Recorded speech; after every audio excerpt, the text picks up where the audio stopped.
Hello guys, happy Saturday and today is the last day of my work. So Saturday, oo, tama kayo, Saturday may trabaho pa rin ako. And dumating yung lola ko kanina bago ako mag-out. So out ako ng 6 o'clock PM. Tapos pagdating niya ganyan, nag-aas siya sa akin ng susi ng kwarto niya.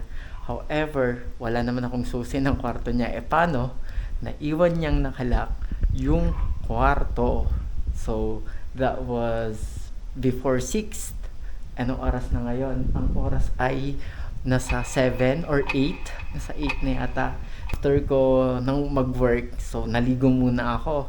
Tapos after ko maligo, so tumulong na ako dun sa pagbubukas ng kwarto.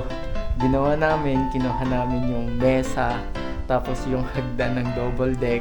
Umakyat ako with kahoy, tapos yung kahoy trinatry na itulak yung lock ng pinto.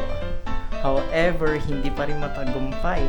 So next na ginawa namin, umakyat ulit, inayos yung sa may bintana naman.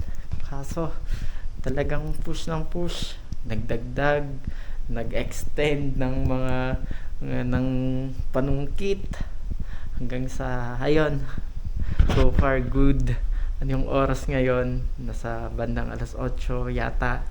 Ayun, sa wakas na ano din, na buksan din. Yun nga lang, sakit ang leeg ko. May stiff neck ako. Good luck sa atin bukas. So ayun lang. Well, maybe it's a lesson na kailangan laging may duplicate na dala. Kasi pati duplicate key nandun din sa loob next time. Well, di naman kami nagagalit. Minsan nainis lang kasi nga syempre inconvenience. Pero ganun talaga. Kaysa naman magalit tayo. Good vibes lang. Para tuloy akong nag-task kay kuya dun sa PBB house. Okay, thank you so much guys. Have a great day. Have a great night. Good night.